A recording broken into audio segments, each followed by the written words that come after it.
and decide they want to be a big person now and sleep in their own bed. And that's not been my experience at all. The child wants to stay there. That's understandable. Why wouldn't he? So if you want the family bed, go for it. But recognize you may run into a situation that Jenny did, which is she's not want to leave, even though I asked her to leave, and she's not gonna. Okay, so that's the first thing.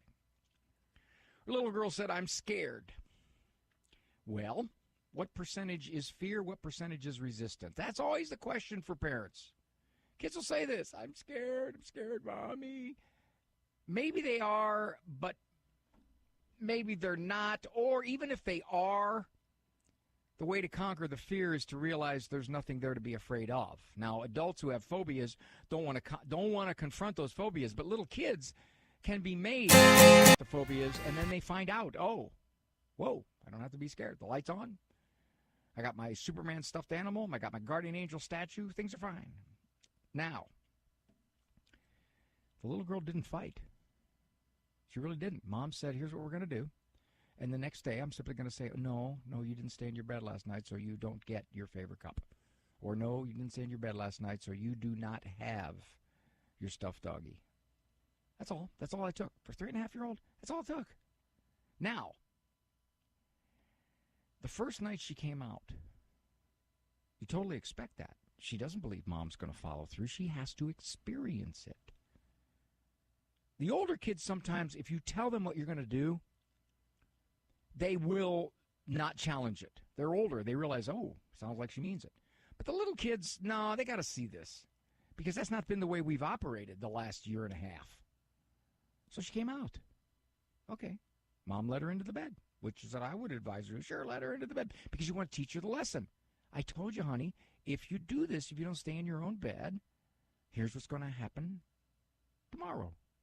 Now, at 3.5, she may not understand tomorrow, but she'll experience tomorrow.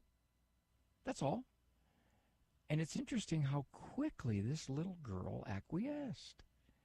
And one more point. Her distress was not there. She didn't go to bed and cry for an hour and a half. She didn't throw a temper eruption. She didn't call for Mommy 18 times with 17 drinks and yell, I'm scared 19 times. She didn't do any of that. Some kids will, by the way. But she didn't. And I think she may have just sensed Mommy kind of changed the conditions. And that was a good thing for that little girl. Because nighttime was becoming stressful if she didn't get to stay in the bed with Mom and Dad. That's the marriage bed. I'm Dr. Ray. We'll return after these messages. Do you own popular index mutual funds or ETFs? If so, you're automatically own shares of companies that conflict with your moral beliefs. Ave Maria mutual funds are managed to conform to pro-life and pro-family values. Long-term investors can invest in the no-load Ave Maria mutual funds. The experienced professional portfolio managers make decisions based on investment fundamentals and pro-life values. You can learn more about Ave Maria mutual funds today at 866-AVE-MARIA or visit AveMariaFunds.com. This October 8th, our sponsor, Spirit Jew Studios, presents the full story of a hero, narrated by Jonathan Rumi. Father Flanagan lived his life by a simple principle, that we are all children of God, and it is our responsibility to care for one another. Heart of a Servant, the Father Flanagan story, rated PG-13. Tickets and info at fatherflanaganfilm.com. That's fatherflanaganfilm.com. Exclusively in theaters nationwide, October 8th. Hello, Steve Ray here. Hard to believe it's already been 20 years of leading Catholic pilgrimages. So we're going to celebrate with a Danube River cruise. We've chartered our own ship. We'll share meals and enjoy good Catholic fellowship together. We hope you can join us next June through Budapest, Vienna, Salzburg, Prague, and a whole lot more. But sign up quick. It's already more than half full. To learn more about your Ave Maria radio trip, go to AveMariaRadio.net and find the pilgrimage link. Underwritten in part by the following nonprofit. Are you paying high prices with a traditional health insurance company that pays for things that violate your conscience? There's an alternative available. Solidarity Health Share is a community of faithful individuals and families that never share into immoral medical services, all while saving you money with prices starting as low as $85 per month for singles and $512 for families. Never fund another abortion with your healthcare dollars. Call 844-313-4999 to learn more.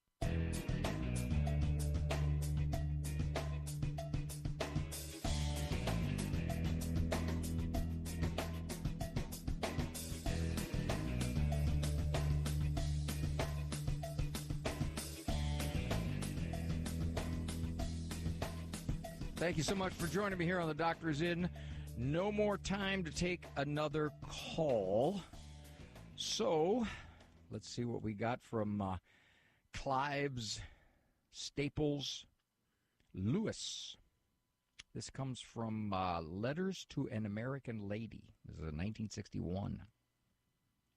May God's grace give you the necessary humility. Try not to think, much less speak, of their sins. One's own are a much more profitable theme. Isn't that interesting how Lewis uses words? And if, on consideration, one can find no faults on one's own side, then cry for mercy. For this must be a most dangerous delusion. I think this is Lewis's way of saying, yeah, you better get the log out of your own eye before you try to pick the speck out of your brother's. You can't say brothers anymore. I don't know. I don't know if somebody's going to go through the Bible and change all the words that our Lord used. Boy, that really bugs me, but never mind. Yeah, what he's saying is, you would do well to spend a little more time looking at yourself. As a shrink, one of the mega themes that obviously I've experienced over the years is that we're much more inclined to find out what's wrong with you than what's wrong with me. Because we don't like doing that. I don't like to think about where I fall short. That's uncomfortable. But the interesting thing about that, Christians have been given a real cushion. And the cushion is God's infinite mercy. Because if I'm going to be honest with me, I'm going to notice stuff that is not good, that needs changed. And I got a wife to help me with that. And I've got you with your emails who come in and tell me.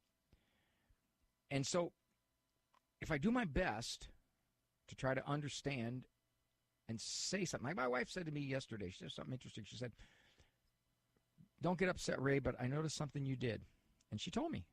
And I said, wow, you're exactly right. I didn't realize I was doing that. Honey, I'm so sorry. I'm going to change that.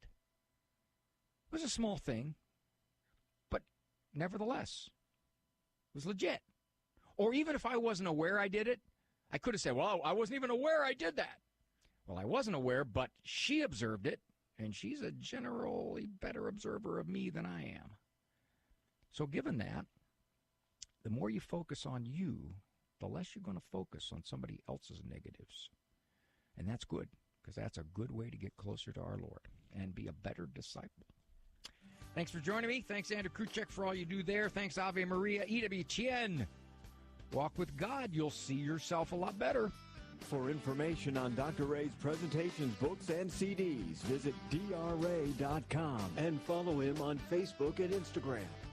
The Doctor Is In is a co-production of Ave Maria Radio and EWTN Radio and carried across the EWTN Global Catholic Radio Network.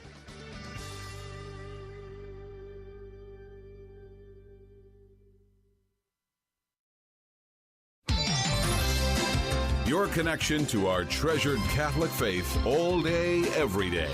This is the Guadalupe Radio Network, radio for your soul.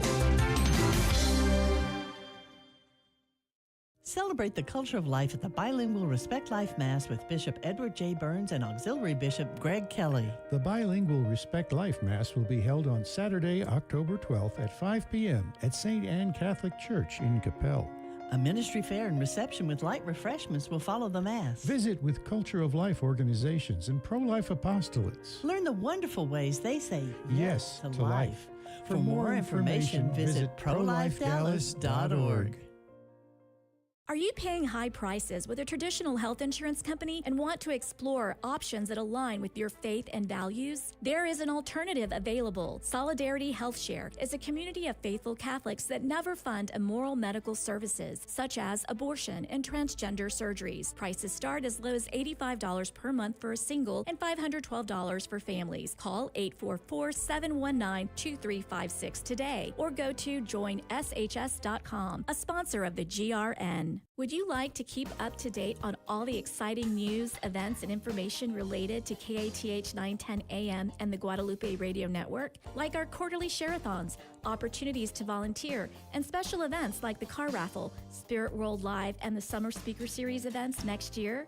Join our email list, and we can send you occasional updates so you can stay informed. To begin getting emails from us, just email kath@grnonline.com and ask to be added to the list.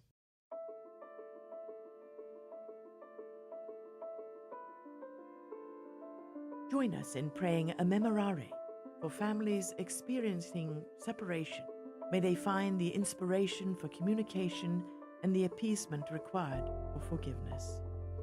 Remember, O most gracious Virgin Mary, that never was it known that anyone who fled to thy protection, implored thy help, or sought thy intercession was left unaided. Inspired by this confidence, I fly unto thee, O Virgin of Virgins, my Mother. To thee do I come, before thee I stand, sinful and sorrowful. O Mother of the Word incarnate, despise not my petitions, but in thy mercy hear and answer me. Amen. We pray for all your intentions daily. May God bless you.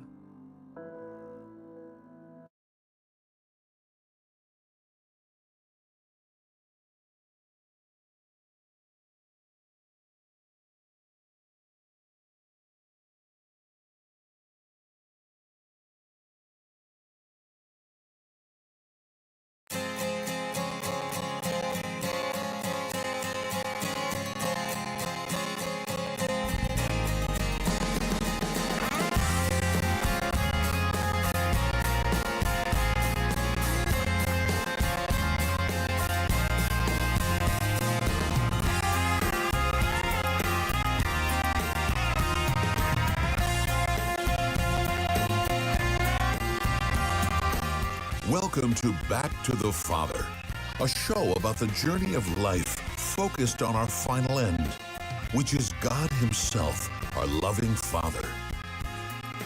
And now, here's your host, Dave Palmer. Hi, everybody, and welcome to this week's edition of Back to the Father. We were off last week. I was at the emergency room with my son and my wife. He's okay. We had a little scare on Friday morning, but everything is great. And so sorry for the no-show last week, but here we are live again, and it is September 27th. And if you're new to this show, this is a program called Back to the Father because it's kind of a theme that I think is very indicative of St. Thomas Aquinas' Summa Theologia, where there's this theme of Exodus and Reditus, where we come from God and back to God. So Back to the Father is the name of the program, where we focus on a particular topic related to St. Thomas Aquinas and his Summa Theologia. And we like to do it in a fun, relaxed, kind of conversational manner. And so if you are on one of the social media sites and you would, if you're intrigued by what we're talking about and would like to participate or comment or leave a message or ask a question, we very much invite you to do so. And we are on YouTube, we're on X, Facebook, Instagram, I think. What is the other one? TikTok, Rumble. I don't know what all the other platforms are. There's too many of them to keep track of. But if you are out there, let us know who you are, where you are, and we'd be happy to engage with you during the course of this week. You might notice that the the topic of the show, or the tag, I guess you can say, is, are we living in a cultural train wreck? And there's a reason why I'm asking that. As you'll see here in a moment, I have a graphic that I'm going to show. And today's program, kind of doing the low-hanging fruit, because rather than come up with a whole new topic, I wanted to talk about something that's very fresh in my mind, because last night I was invited by none other than Cecil Anderson, who is our North Texas assistant, and there she is, right there on the other side of the glass. Hello. She invited me months ago to come to a group that she and some others lead over at her parish, which is St. Philip the Apostle Parish in Flower Mound, Texas. And they have a young adult and college student group that they do a whole lot of things. They have social events, they have teaching events. And I guess once a month they invite somebody in to talk on a particular topic. And she asked me to do 2 months in a row on the topic of why study philosophy. And so last night at 7 o'clock, I showed up, and there were about 15 people there in the room, eager college students and young adults. And we had a really great event, and it was a lot of fun. And so I wanted to present part of what I presented last night to you today, and also, now that I've had a little time to digest some of the questions that were asked and some of the reactions and some of the things that I said, and Cecil, I haven't really had a chance to talk to her too much about it because we've been busy today doing our regular work, can kind of comment on it as well. And as I mentioned, the cultural train wreck comes from a graphic that I showed them at the beginning of the presentation, which I would also like to show to you guys as well and get your take on it. So I will say before, I want to talk about the title of the talk, Why Study Philosophy, and also comment on this cool graphic that Cecil made that I commented on at the beginning of the talk last night. I think you can see it on the screen here. Cecil's very good at graphics, and so she put together this graphic for the last night's talk.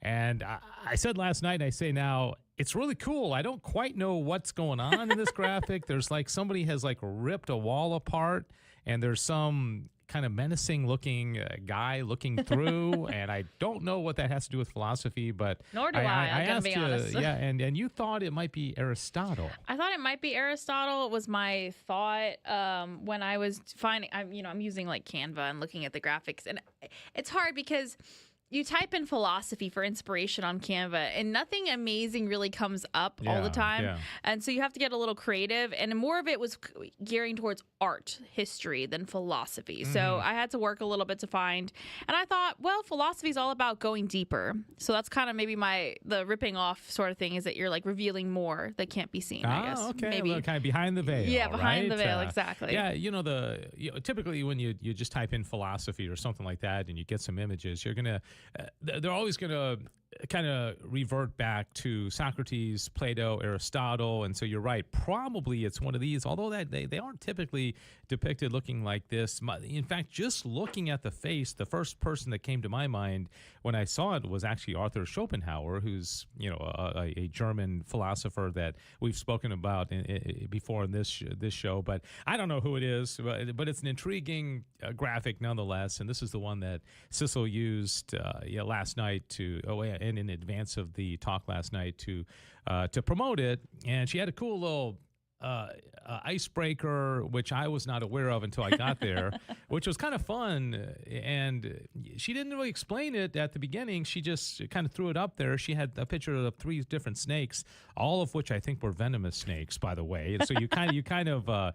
To be honest, Dave, I don't know. Kind of moving the jury there, but and the question for the icebreaker was, where is the last place you'd want to see a snake? Yeah, right? Where would you least like to find a snake? Least likely to find a snake, and everybody went around and got some pretty clever answers. Most of them were saying in the bed, in the shower, in the toilet, and it's funny because nobody said, I like snakes. Why would they?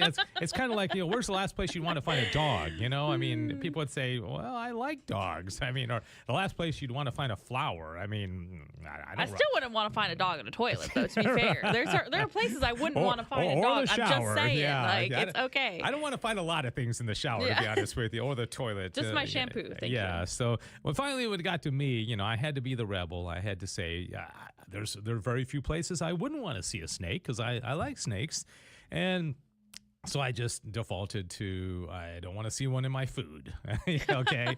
I don't want to see any animals in my food, if I'm being honest. But what was your answer to that, by the way? Oh, I gave a really random one because I was trying to be different because so many people gave the obvious one. So I said on our trampoline, because I've always grown up with a trampoline, and usually there's like a pile of leaves. And I think if you just start jumping on a trampoline, all of a sudden a snake starts, it would be a very sticky situation to get out of. Let's put it that way. Yeah, it could be kind of fun though, bouncing around and like a big copperhead kind of bouncing. And so, no. All right, I know we're not talking about snakes, but just a little public service announcement. If people are watching out there, most of the snakes you come across are going to be not only non-venomous, but absolutely harmless. And even if they bit you, which, I mean, obviously, don't go start picking up every snake you see. I wouldn't recommend picking up any snake you see. But, education is power. And if you learn about snakes, I've been out snake hunting 1,000 times in my life. I've caught thousands of snakes. And I personally have only come across maybe 10 or so venomous ones. And that's not to say they're not out there. I know there's a lot of venomous snakes out there. But if you learn the 4 venomous snakes in North America, and you can identify the cottonmouth, the copperhead, the coral snake, the rattlesnake, and once you eliminate those 4, it's not venomous, because if it's not one of those 4, it's not going to be venomous. All right, this is not a show about snakes, but I do like talking about snakes. So the next thing I said in my presentation last night was in regard to why study philosophy. And I'd be curious of those who are out there watching us live on one of the platforms, if you are out there, have you ever studied philosophy? Have you ever taken a course in philosophy? I was in my mid-40s before I ever took a course in philosophy, and it was only in getting my degree in theology, and it just happened to be a course on St. Thomas Aquinas taught at the University of Dallas by a visiting professor, Dr. Bruce Marshall, who is a professor at SMU in Dallas, and it was a really interesting course that I took. I actually sat next in that course to Taylor Marshall, who many people may be aware of, and got to know him a bit when we were taking that course. But when I was at SMU doing my undergrad, I remember being assigned Nietzsche, but I don't think it was a course on philosophy, because I don't think I ever took a course in philosophy. So it was something else that I was taking, and I don't know why they assigned Nietzsche. It was like Genealogy of Morals, one of his books, and I loved it.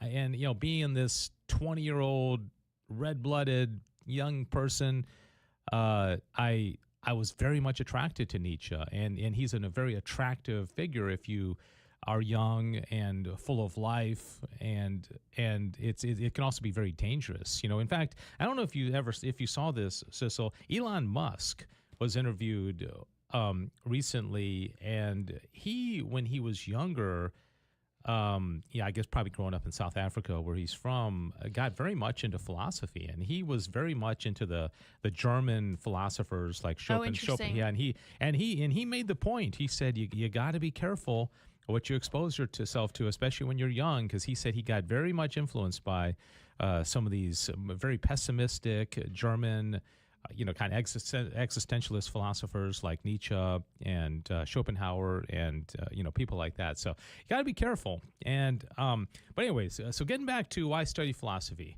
I said last night that, in the past I would have said study philosophy because it's interesting, it's fun, you get to learn something, you learn a little bit about different cultures and different, ways of thinking.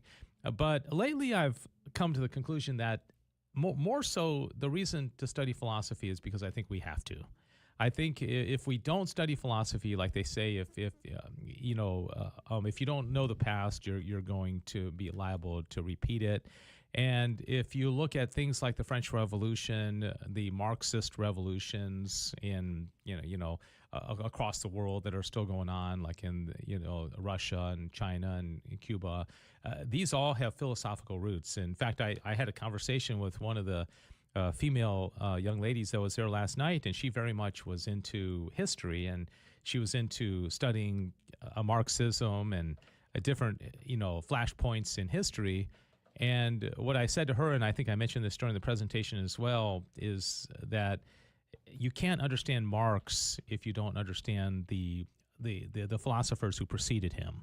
In fact, I know enough about Karl Marx to know that Friedrich Engels funded Marx and paid for him to do his studies. And Karl Marx used to sit in a library in London when he was preparing for his Communist Manifesto and Das Kapital and the books that he was going to write, and bringing about this huge revolution that was to come. And he was pouring through Georg Hegel, and he was pouring through Schopenhauer, and he was pouring through all these philosophers, and that's how he came up with what he came up with. Okay, so if you don't know philosophy, if you don't know the roots of it, you're more liable to repeat it in the future. So, anyways, that's my 2 cents. And so when I talk about the cultural train wreck, I put up a graphic last night, and I want Cecil's kind of take on it because I was a little surprised. And I put this graphic together last night. I showed them one at a time, and I asked the people there, and they're probably ranging from 20 to 30 years old, most of them in that room, about 15 of them or so. I said, if you look at our culture today, and you have to kind of identify one of these two pictures that represents our culture today, which one would you choose? And you'll see kind of what I'm getting at here. So here's the picture. The picture's, on the one hand, you've got a train clearly on its track, running as it probably should, and on time. And then the picture on the right, it almost looks like it could be the same train, but it obviously it isn't. It's a train that clearly got into a pretty horrific accident, and it's just kind of like strewn all over the tracks, and clearly something horrific has happened. And I asked everybody in the room, do you think the culture is more identified by the first picture or the second picture? And I was thinking maybe it'd be half and half. I was even prepared if more people were like, everything's not that bad. It's just like kind of jaded middle-aged men like me that think the world has gone to pop. But were you surprised that every single person that raised their hand, at least, which was I think about 80% of the people in the room, every single person said that they thought the second picture was more emblematic of the culture today. Did that surprise you? Not terribly, if I'm being honest. Pretty self-aware people in that room, I think, and even though I'm sure, there definitely is, the older generations can get jaded and stuff like that, but I think the younger ones get jaded, especially like Generation Z tends to be a little bit more of a jaded generation where they're just kind of like, oh, we have a lot of mess to deal with, Mm-hmm. Like we know that there are things that were done in the past that doesn't help now, and we know that we're exposed to a lot of things that aren't helpful towards our spiritual journey. So I wasn't terribly surprised, honestly. But yeah, it was interesting to see for sure. Yeah, and the other thing I wanted to mention at the beginning, and if you're just joining us and you want to comment, we're talking about the cultural train wreck. I'm going to eventually get into nominalism, and William of Ockham, and I should say also that I have three talks, because Legatus has invited me in February to come speak about this whole topic of nominalism and William of Ockham and that kind of thing.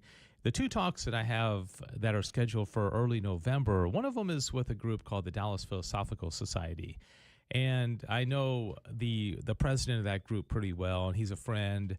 But it's a very secular group, and not to say that some of the people in the group are not Christians or people of faith one way or the other.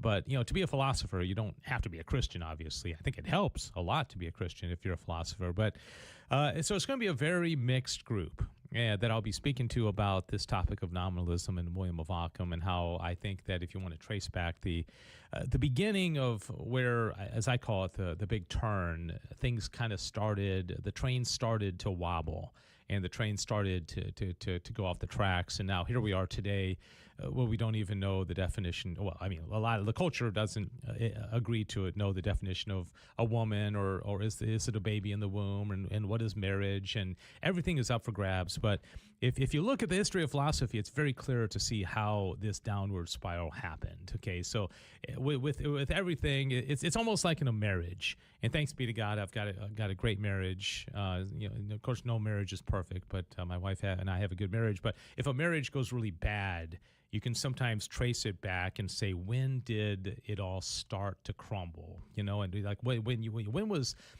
that point when things really started to derail and got to the point where, God forbid, it ends in divorce or something like that, right? So that's what we're trying to identify is when did that happen? When in the course of history did things start to go awry? And I am not alone in saying that you got to go back to 14th century and William of Ockham's promotion of nominalism and also his Occam's razor. And so last night I think I kind of fumbled through it a little bit. I tried to explain it as best as I could. I wish there were some ways I think I could have explained it better than I did. But here I'm having another chance, right? So I'll explain it to you guys. And whether you're watching this live or you're watching this on a recorded basis, feel free to comment, and I'd love to hear your thoughts on this as well. Okay, and then the next time I go, I'm going to be talking about the history of philosophy and what happened after William of Ockham. And so let me go to the next graphic, and this is one that I showed, which it has the couple down there in the bottom, and you see all these numbers and species and all that kind of stuff. And the whole point of this graphic is twofold. First of all, to highlight the uniqueness of the human person, in that we are the only visible species of creatures that is made to the image and likeness of God. Now, I say visible because the angels are made to the image and likeness of God, but they are not visible creatures. So as we look around and we see all these creatures, and there's a lot of them out there, 8.7 million visible creatures, and I highlighted some of the, see the snakes keep coming back. Here's another picture of a snake, and it is a venomous snake again.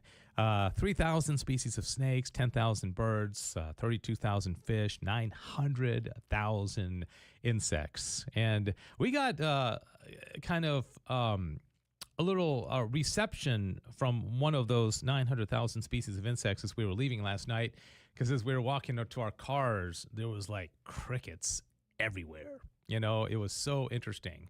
And during the course of the event, I was using an example of there being frogs outside. And it would have been nice if there were some frogs, because they would have been eating the crickets, right? But there were crickets everywhere. A few people, I won't mention who, got a little freaked out by the crickets outside. It wasn't Sissel. Hey, can I just say real quick, at least I wasn't the one running as much as my sister was. I was going to say, were you related to the person? Yeah. It was in your blood, yeah. It was in my blood. I try to be brave, but I went to the gas station that night, Dave, afterwards, and they were dropping down from the top of onto me and it was not pleasant. I mean, I got through it. Falling from the sky. Yes, they were just dive bombing onto me, and I was like, this is just unfair at this point. Yeah, that they're just messing with you at that point. So the other thing that I pointed out last night that I don't have a graphic for is that the human person is the only creature that can do philosophy. All right, and within this point, I don't even separate between visible and invisible, because angels don't do philosophy. They don't have to. Okay, everything that the angel knows is infused, and obviously crickets and snakes and fish are not philosophizing. Okay, so so to do philosophy is a very unique thing. And I also made the point, and I'll make this also, is that this is another question I asked them. I asked everybody there last night, how many of you consider yourself to be philosophers? All right, and not a single hand in the room went up.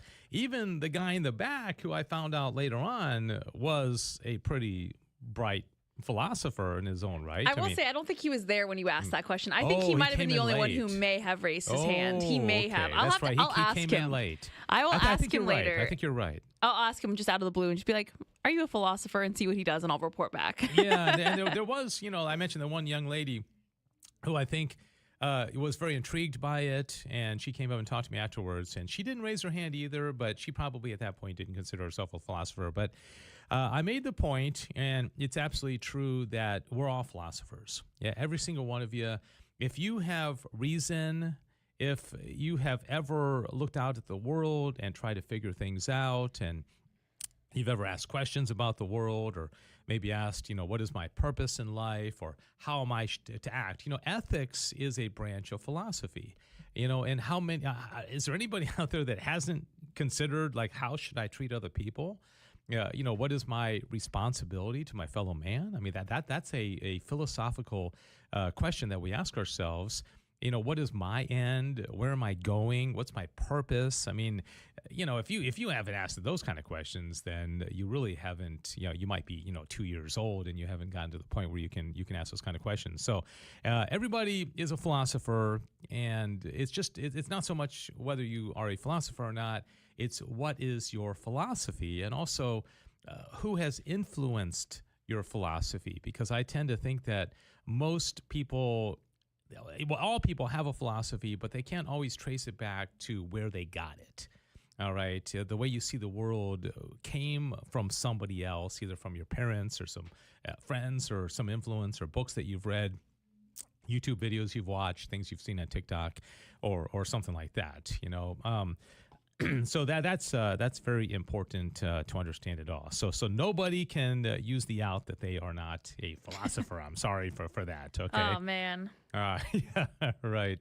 Were you surprised that nobody raised their hand? I mean, or did I guess maybe if I explained it ahead of time, Yeah, probably. Honestly, I'm not surprised, because I think all of them have in their head, like, philosophy has to be some, like, you have to have earned that title in some way. Mm-hmm. And so I don't think many people consider themselves philosophers. And that's also the other thing that I mentioned, is that right now in this day and age, our concept of what is philosophy is so very narrow, and we think of the little round-glassed guy with a beard that teaches, at Harvard in the philosophy department. Okay, that guy's a philosopher. Or, the guy that sits and, puts his hand in his head and thinks, 8 hours a day about things.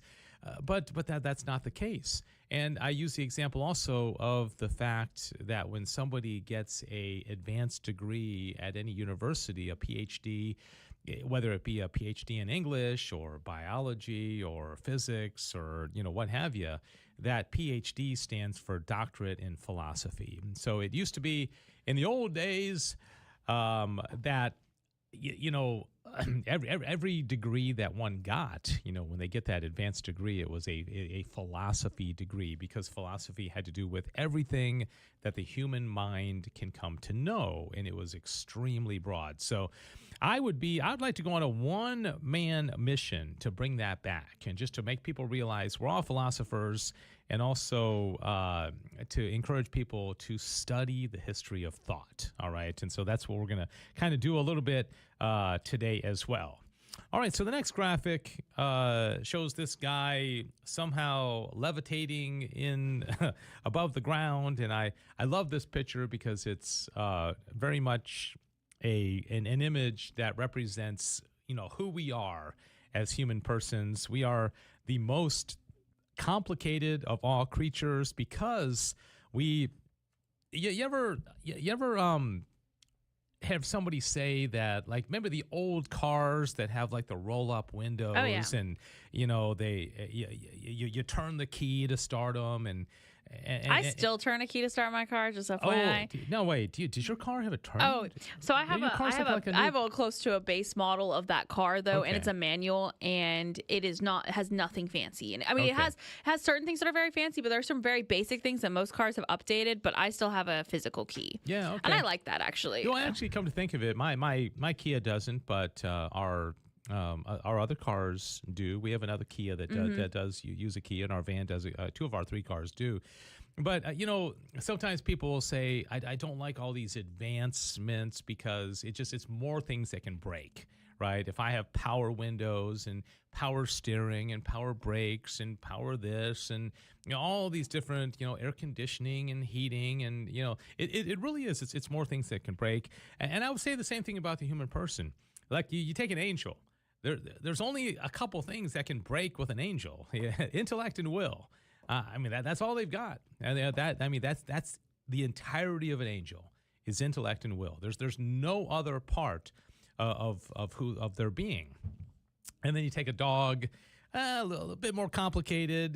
They've got the body and the passions and appetites and drives and things like that. But that's about it. And so they're a little bit more. They're a lot more complicated than the angels. But then when you get to the human being, we've got all that stuff. So we not only have all the stuff that the brute animals have, like the passions and the desires and the appetites, and we get hungry and thirsty and sex drive, and we get hot and cold, and we stub our toes, and we have pain and all that, everything that the dog has. But then you mix in with that intellect and will and free will and all that in a single creature, and it gets really complicated. And it's fascinating that you pack all that up. But like with my car analogy, it's more things that can break, right? And we know that because life is very difficult. So, anyways. Any thoughts or comments? Every now and then I just need to take a breath. And so that's why I say, Sissel, do you have any comments? And I pray that she has a comment so I can take a sip of my drink and take a few breaths before I move on. I'm trying to think if I have any. I have. There's no thoughts behind these eyes. You have to have a comment. Ask me a question, Dave. Oh, okay. So let's see. Did the talk last night? Yes. You've heard all this stuff. Oh, I have, mean, yeah. as I was talking, were you just kind of like, okay, been there? I think probably most of the people out there were hearing this stuff for the first time. Yeah. But I kept thinking about you, thinking, oh, this poor girl. She not only has to deal with this at work, now she's got me coming to her meeting and doing this. Yeah. But was there anything last night that you're like, oh, okay, that's a new insight. I've never heard that one before. Actually, what I think was interesting is, there's all of these elements I have heard many, many times before, but you can hear something a lot of times and still really not it all register. And I think, honestly, I don't think I've ever actually heard you give a talk like live in person like that before. So it was very different than us doing this show here because we're doing it at the studio. We're taking it little parts at a time, but you were doing like an overview in, an hour or so. And I think that was really interesting because it helped me clarify a few things about like even the difference, like more solidify the differences between the way that Socrates and Plato and Aristotle thought and how it kind of all like kind of merged down from there. I did think it was funny though, because I'm so used to you giving a lot of different examples for various things. So for instance, you started talking about frogness and things like that. And we've talked about that a lot, but it was funny because you usually say turkeyness on Back to the Father. So it's been really funny. It's been sticking on the young adults' brains, by the way. Oh, really? Okay. They can't unhear that. Unhear frogness. And there was, you mentioned the guy who came in maybe a little bit late, but at the end of the session, as I was doing Q&A, there were a couple of questions, and this one guy really, he was a thinker. I could tell, and he had some very. He said, "I don't want to ask a question, so I'm probably going to take 30 minutes to answer." And I said, "Oh, I'll probably answer in 30 seconds." And be careful what you promise, because the question was very, very deep, and it was very, very insightful. And I stand there last night in front of these young people, and I mentioned this a couple of times that I didn't want to appear judgmental, because sometimes it can appear like, you don't know this, like I put up on the screen at one point a picture of like 25 famous philosophers. And I asked them how many of them they recognize, and I didn't want it to be like, oh my gosh, I can't believe you don't know who these people are. And they recognized a couple of them, Nietzsche and Marx, and I think maybe Descartes, or a couple of the figures.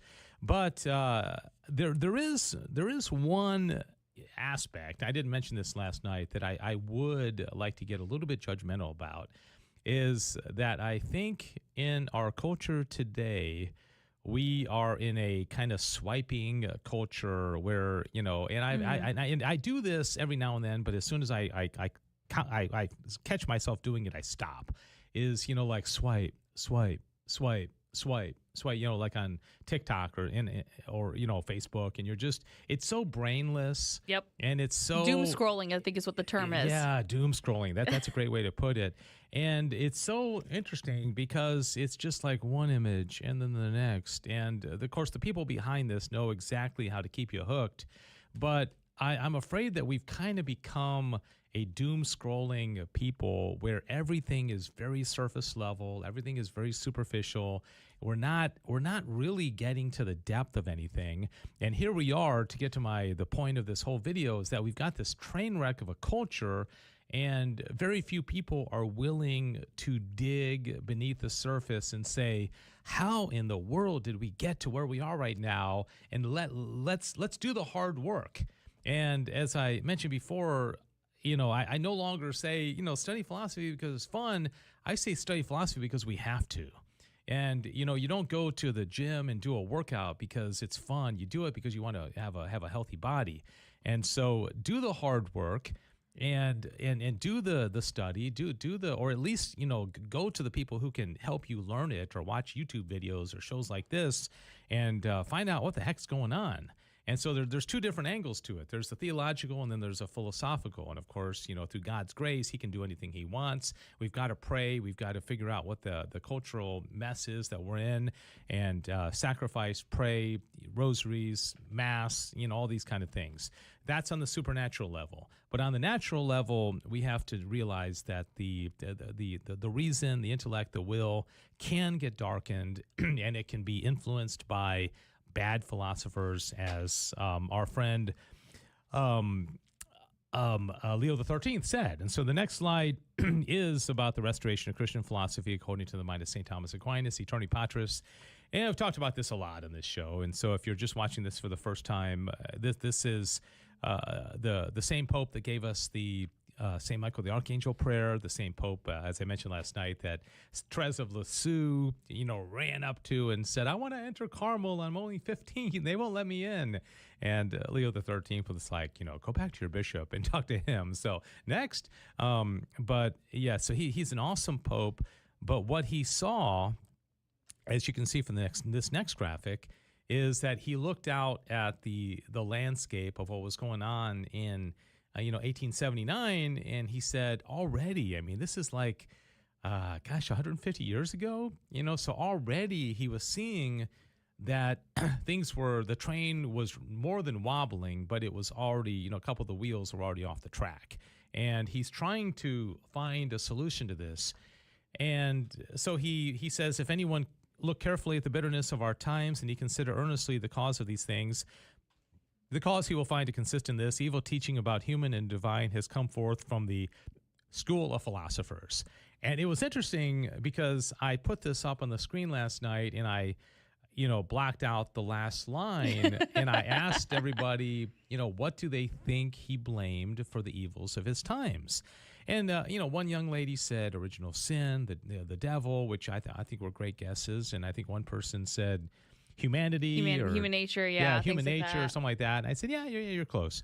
But then when I put up the fact that he said school of philosophers, there was almost like a gasp in the room. I don't know if you recognize that or not. Yeah. People were kind of surprised that this is what he was being very specific. He was, right. I think everyone was being really nice and thinking like, oh, he's going to say like something a little bit more generic. Right, No, he's like, these people. Right here. Right, or something more spiritual, right. like the young lady said, the demons or Satan or something like that.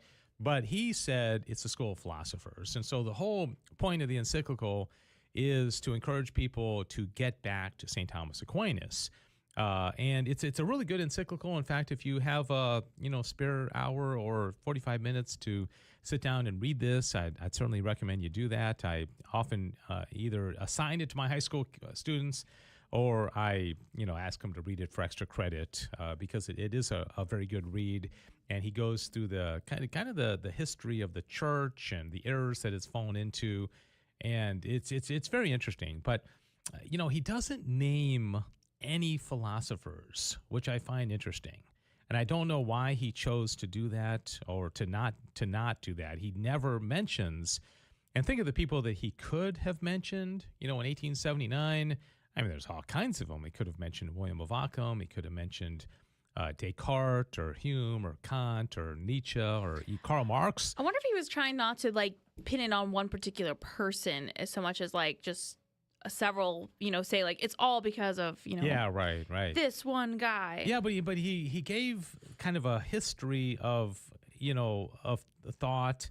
And what he did do is he mentioned the good guys. So he mentions Augustine, and he mentions, you name it, gosh, all of a sudden they're all, Damascene or Jerome. And so all these great philosophers and theologians through the ages, and, even some of the pagans. He probably mentions Aristotle and Plato. But it's like he just kind of said, okay, here's the people that have helped us. We're not going to go into, mentioning the ones that are bad. You can figure that out yourself. Or you can go to one of Dave Palmer's lectures 150 years from now. You can figure this out. But it's definitely a good read. And so when I say that we need to go back and study Aquinas and get ourselves more acquainted with this, it's not just me making it up. This is something that Pope Leo XIII has already recommended. All right, I showed this picture of fruit, and I think everybody was kind of like, "What what is this going on?" And so made me hungry, honestly. I know. I was really sad. Makes you think like, I want to have a banana.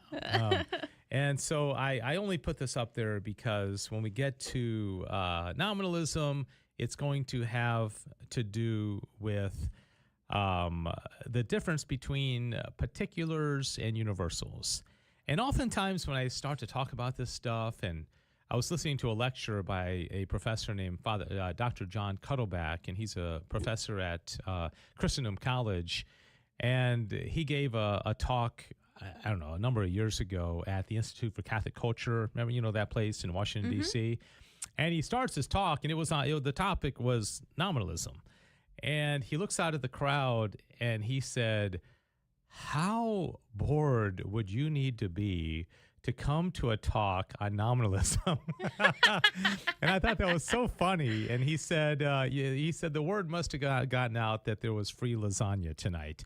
And of course he's being self-deprecating. And but if you listen to the talk, which I recommend you do if you want to go on YouTube, he gives a really great talk, and he gets very passionate in the midst of it. So it's clearly something that he doesn't think is insignificant. He thinks it's very important, but it is kind of true. I thought about that last night. It's like, who comes out to a talk about philosophy?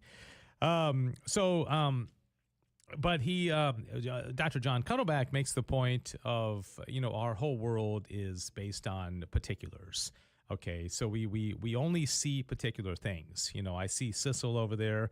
I just saw Kent walk by. These are in philosophy they'd call them substances. Okay, I don't know if you're a substance or not, Cecil, but that's the news. You are a particular substance. And I see individual microphones, and I see windows and shades and cameras and lights, and so everything that I witness is all these particular things.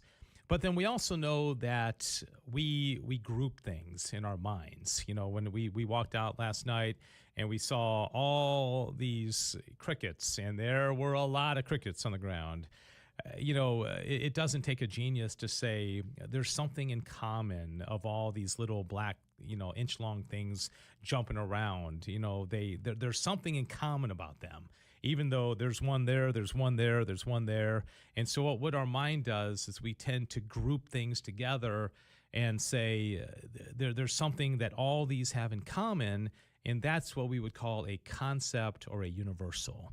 And we don't necessarily say the words, but it's very natural for us to do this, like children. They'll come up to their mom or their dad, they'll point to something and they'll say, what is that?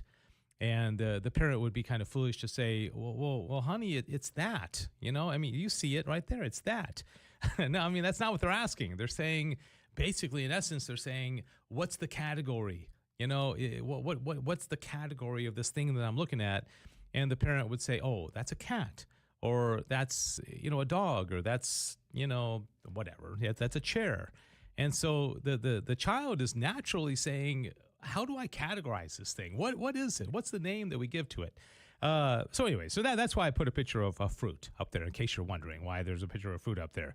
All right, so the next graphic, as we get into the history of philosophy, and we're just going to do as much of this as we can before we get to the top of the hour. And if you are watching and you have any thoughts or insights, or I see, a few people have jumped on. Okay. Says that, asks if you mentioned William of Ockham, because it's the subject of your Claritas talk, and I said, oh, don't worry, he absolutely did. Oh, yes, I did. Scott, you got to show up on time, man. Come on, you can't come in halfway through. No, I'm kidding. Don't go away. Don't let us lose one of our very few audience. We got very few people. Let's not not offend roast them. our few viewers. Right. No. The Scott, good to see you, by the way. Scott's a bright guy himself. And I did mention, just for those of you who are jumping on now, that I gave a talk last night to the St. Philip the Apostle Parish young adult group that Sissel heads up. And it was on why study philosophy. And I also mentioned that in the next month and a half, I'm going to be giving 2 talks. One, I don't even think I mentioned Claritas. No, I mentioned the Dallas Philosophical Society, which is a largely secular group, and I'm going to be talking about William of Ockham and Nominalism. And I'm also going to be talking to a group called Claritas, and I think that's November 7th. It's a Thursday night, which is going to be 2 days after the national election, which I think is very interesting timing because depending on how this election goes, I think there are going to be a lot of people that, regardless of how it goes, are going to be just kind of thinking about the state of the country and the way things are and where we have gone, and whether in fact it is in fact a bit of a train wreck that we are riding on in this culture. So, okay, so the Pre-Socratics. I'd be interested, now that we got a few people that have jumped on and are watching, I want to put this question to you all. Could you name a pre-Socratic philosopher? Okay, can you name? Now, Sissel, you're not allowed to do this. Okay, so, no fair. R.I.P. I did actually know at least one. So you did. Now, if I had asked you 5 years ago or 3 years ago, would you have Probably known not. A pre-Socratic philosopher? Well, it depends on, if you asked me when I was still in high school, I might have had an answer, but right now, no. So are you saying you're getting dumber as you get older? Or well, what? in high school, I was actually studying things like that Okay. More frequently, so the names would have been more further in the front of my mind. Right, You know what I mean? Yeah, there's a lot of things I knew when I was in high school that I don't know now. Don't remember Yes, anymore. Right, like math, for example, things that I was learning in calculus. So let's see. Let me know if anybody takes a stab at it. Scott Rogie, you are on the spot to name and no fair doing Google searches, by the way, either. So I'm going to wait about another minute, and I will say I had a little joke that I said last night that I thought was somewhat witty, is that when the Pre-Socratics, when I got finished talking about them, I said that they said whether or not there might be some guy named Socrates coming after them to kind of justify why everybody's calling them Pre-Socratics. Yep. Right? So that's kind of a little time shift joke, Yes. So that got a little bit of a chuckle out of the room. But so obviously the Pre-Socratics were named after the fact, but they came before Socrates, who is generally considered to be the best known philosopher of all times. And Socrates was greatly influenced. In fact, I would argue that we would not have Socrates if it was not. We would have the person would have existed, but Socrates would not have done what he did had it not been for the men who preceded him, because he refers a lot in his dialogues. In fact, a lot of Plato's dialogues have Socrates debating one of the Pre-Socratics. All right, so all these Pre-Socratic philosophers, come up with all these ideas, and then Socrates was able to come along afterwards and comment on them and walk around and ask people questions. So, all right, so nobody took a stab. Scott says he can't remember, even though he should, because you went over them in the class that you taught. So Scott in the class, he wasn't in the class. No, I think didn't you do the online class for a bit course? Oh, a while ago, like a year ago or so. Yeah, exactly. Yeah, maybe we did. I don't know if I covered the Pre-Socratics, but all right. So what I said was, and I showed a picture last night of all these like 6 or 7 guys, and they're in Athens, and there's no phones, and there's no computers, and there's no TikTok and movies and grocery stores, or it just it was very simple. And so these guys were able to spend a lot of time, observing the world, observing nature, looking at the stars, looking at trees, which I think, is something that we have lost because we have so many distractions. There's so many things that are not natural out there in the sense that it's artificial, like electronics, and which I love electronics. Here we are doing a show on the internet right now. But anyways, so they really were very curious about the world, and they were trying to make sense of it. Okay, so I mentioned last night that the very first philosopher ever was a guy named Thales of Miletus. And Thales came up with this genius idea that everything in the material world was made of water. Okay. And I guess somebody threw a rock at his head and said, "Oh, I'm sorry, Thales. I thought that was, it was, I thought that I didn't think it would hurt you because it was water," right? That person's a legend. Not that I'm not condoning throwing a rock at someone's head. However, I do love that he's just we're gonna. Yeah. Okay. Have you ever been hit by a snowball? Oh, yeah. That you were hit by water, right? Yeah. Okay. Did that hurt? Yeah. Yeah. There you go. There you go. So, I think his point is that water had a lot of different, phases. Sometimes it's frozen. It's also the most universal thing. I think 70% of the world is water, and most of our bodies are water. And so he's like, well, maybe it's just all water, right? And then somebody came up and said, "Dude, I think you need to go to sleep. You've had a long night." I don't think that makes a whole lot of sense. Okay, so the next guy comes along, like an Anaximander, and says, maybe it's all infinite. Maybe everything's infinite. And they're like, dude, I don't even know what that means. And then somebody's like, everything's fire. Everything's, the four elements. So what they're doing is they're just kicking ideas around. Probably, having a glass of wine, sitting around with the guys until their wives call them back and say, "Honey, can you come back to bed? You guys have been talking for the last 18 hours." But the thing is that a guy named Heraclitus came along, and he had an interesting observation. He said, everything is constantly changing. The world is always in flux. It's always changing. And he said that's why you can't step into the same river twice, because the river is always changing. It kind of makes sense. If you look at a river one time, and then 10 seconds later, it's really a different river, because all that water that you saw the first time has already flowed along. And then somebody named Parmenides, he followed and said, no, I think it's the exact opposite. He said, I think all change is just an illusion, and there is no change. Okay, nothing changes, which seems like a tougher sell, because it's clearly things do change. But it's those two kind of contrasting ideas that led to the next phase of philosophers there in Greece, which were people like Socrates and Plato and Aristotle, right? Which brings us to those particular guys. Also, by the way, the other Pre-Socratics, Pythagoras is one. And Pythagoras was an interesting dude. Most people just know him because of the Pythagorean theorem, but he had like a cult-like following. And one of the rules, if you wanted to be a Pythagorean, is that you could not eat beans. Okay. I mean, they had something against beans. I don't know why. It was just kind of like that is such a random thing to be hating on. But I don't think it was random. I think they had a reason, but I just don't know what it was.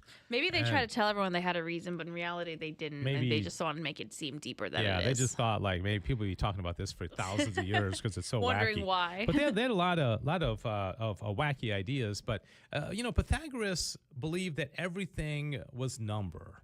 That everything could be basically, boiled down to numbers. And he kind of has a point, because you think of every object has dimensions, right? You look at everything that we see, and it's going to have dimensions, and it's going to be 8 inches by 10 inches, or, numbers or measurements are everywhere. And also music is all according to numbers, right? You can't have math without numbers. You can't have music without math. And so, everything is sort of kind of like geometrically oriented. And that was his contribution. Okay, so all these guys, they're brilliant guys. The first atomic theory ever was a pre-Socratic philosopher by the name of Democritus. And he came up with the idea that everything was material. Everything could be boiled down to these tiny, tiny, tiny little atoms. And all they do is kind of bounce around each other. And as they bounce around and hit each other, they form solid things. And so everything, is atomic. And to some degree, he was right. That 2,500 years ago, because everything is made of atoms, but he didn't realize that the atom could be split. He thought the atom was the smallest of all things. So looks like there's some activity. We always have one person every week, don't we, that has a loyal fan. A lot to say. And it's very rarely the same person. No. We do have If You Ain't Dutch too. On Instagram. Sorry, I had to read that out. Was when you were mentioning earlier the election, said that she'll be watching the election from California. So hello from Texas to California. All right. So yeah. So they said they'll be watching the election from California. Yep. Okay. I wonder how they like life in California. Probably great weather. Yeah. I was supposed to go to San Diego last Sunday, and I pulled up the forecast. It was like high of mid-70s, low in the mid-60s. And I'm like, man. And for like the next, 10 days, it was like the exact same thing. Sunshine, high of 75, low of 65. It's like it doesn't get cold, it doesn't get hot. We're just like perfect weather. And so God bless. Oh, my goodness. I made a mistake. That is entirely my... Well, she will be watching election from CA. And I thought California, naturally. Canada. Oh, did they correct you? I'm so sorry. Did they correct you? Yes, I'm sorry. Oh, see, you're so American. I just, Alberta, Canada, specifically. That's awesome. My mom grew up in Montreal, so hello from America to Canada. Okay. So she'll be watching from Caught Canada. up now. You'll be watching from Canada. Okay. I wonder, I won't get into politics, but I wonder who this person thinks is going to win or would like to win. But that would take us on a whole different path. In the next 7 minutes of our... Any of the roguey comments worthy of broadcast? Worthy of mention. Now you're putting me on the spot. You're asking me to judge Scott Rogi's comments. If you say no, that would be... and I'll gather my next thought, okay? Okay. Well, he was saying that, he has notes from your Study the Summa class, and that's why, he thought that you talked about the Pre-Socratics, and then he remembers his name. Hold up a second. I have a headache, and reading the small text is not helping right now. Okay, so... Oh, he forgot. I don't know who he's talking about at this point, but he's saying, I forgot that he was pre-Socratic. And I'm assuming he's talking about Pythagoras. Pythagoras, yeah. Okay. Yeah. Pythagoras was definitely a pre-Socratic. All right, so, probably we'll only have time to get to Socrates, Plato, and Aristotle. Socrates' greatest claim to fame is that he took this whole idea from the Pre-Socratics of the flux, and I did mention, I did mention that Parmenides said that there's no change, right? So the Pre-Socratics came up with this term called logos, and the logos is the unchanging, eternal something that kind of holds together all the changing things. And if you think about it, you have, and what Plato is going to get at, like to use that example from last night, you go out there and you see all these crickets jumping around. They're all moving. They're very temporal. Attacking Sissel, making ladies run frantically through the parking lot. And so you have them all, and they're these crickets are only going to live a short amount of time, and then there's going to be other crickets. But if you think, as I mentioned before, of a universal. There's like this, there's something that they all have in common, and we would call it, get ready for this, Sissel, cricketness, okay? So there's cricketness that they all have in common, and we kind of instinctively know this because we look and we say, because like if you see these 100 crickets, and then all of a sudden a frog jumps in and starts eating them, you instantly think, okay, this is a different category. This is not a cricket.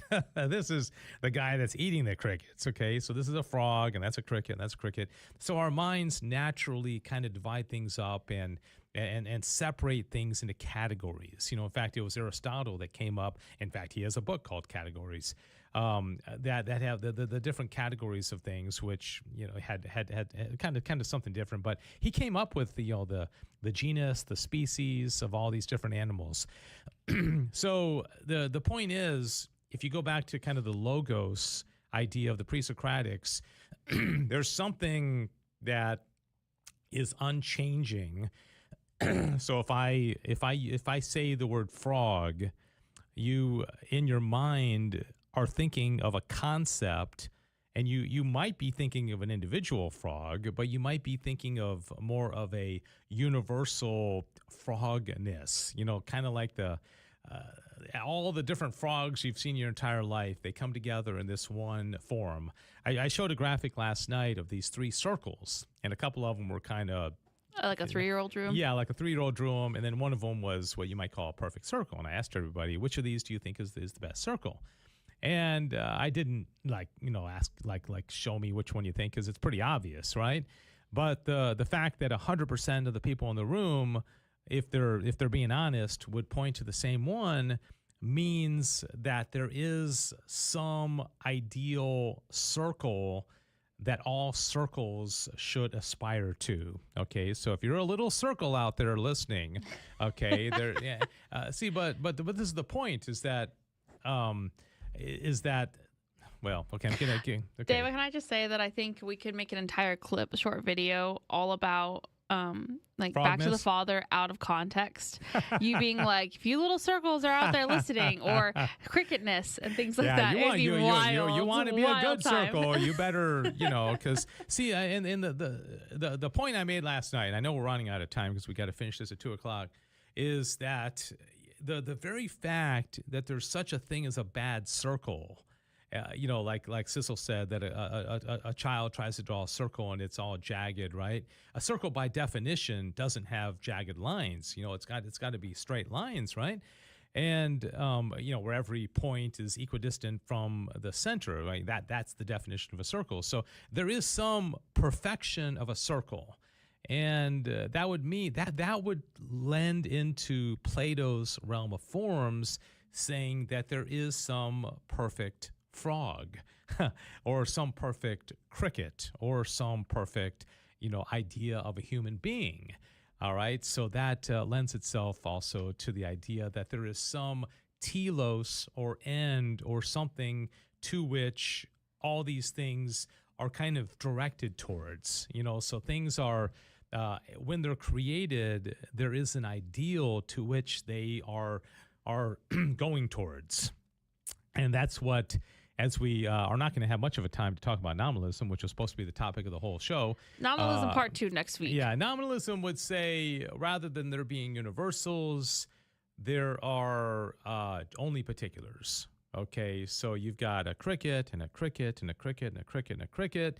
These are names we put on these things, but there is no universal. There's no cricketness, because that's only a name that we give to all these things because they look very similar. But it's problematic because if you take away universals, you also have to take away natures.